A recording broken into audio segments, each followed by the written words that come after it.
But first, let's go ahead and see who these two witnesses are. We can be pretty confident of who the first one is. We believe that this one is the prophet Elijah. Now, why do we think that? Well, two things. The first reason, because we recognize that Elijah actually never died. He was taken up to heaven in a chariot of fire. So he's with God in heaven. Because of that, he's able to come back down one day. The second reason, and the better reason, is because we're told that he's going to come. In the book of Malachi, in the last chapter, at the very end of it, we see that Malachi said that before the Messiah comes, the prophet Elijah was going to come to make straight a path. So we recognize that before Jesus can come and reign for 1,000 years and rule forever and ever, the prophet Elijah has to come. The first witness is probably the prophet Elijah. Now, the second witness is a little bit more difficult. The second witness could be Enoch. The reason people think it could be Enoch is because he also, like Elijah, was taken up into heaven without ever dying. We read about Enoch in the book of Genesis. And in Genesis, we see that Enoch walked with God and then he was not. And so because of that, many people think that Enoch could be the second witness. But I don't think Enoch is the second witness, and this is why. I believe the two witnesses have to be Jewish. And because of that, Enoch actually is not Jewish. Enoch existed before Abraham. Abraham is the father of the Jewish nation.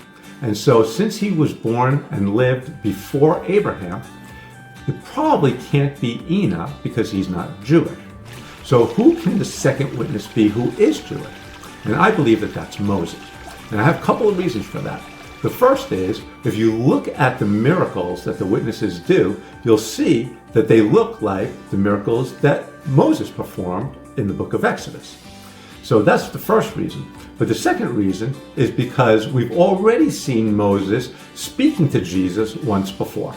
And that was at the Transfiguration, where both Elijah and Moses come down and speak to Jesus. So because of that, it makes a lot of sense that Elijah and Moses are the two witnesses. What are these two witnesses doing? Well, their mission is to evangelize the earth. You see, they're going to be based in Jerusalem, but their words are going to go out into the world.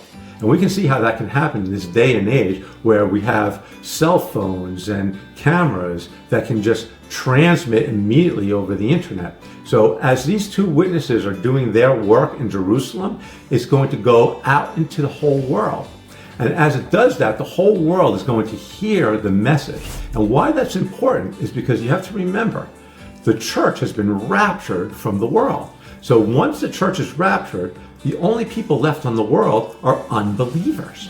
And so somebody needs to be there to tell the world about Jesus. We're going to see that that's the 144,000 that we spoke about last week, but it's going to be these two witnesses that are based out of Jerusalem that's going to share that gospel message.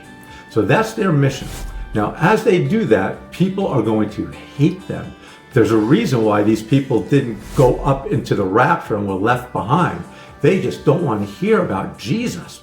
And so they're going to hate these two people. They're going to try to destroy these two people. They're going to try to kill these two witnesses.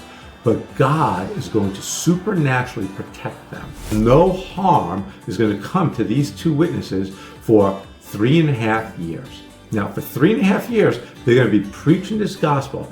Their message is going to start at the beginning of the 7-year tribulation period and is going to go through to the midpoint of the 7-year tribulation.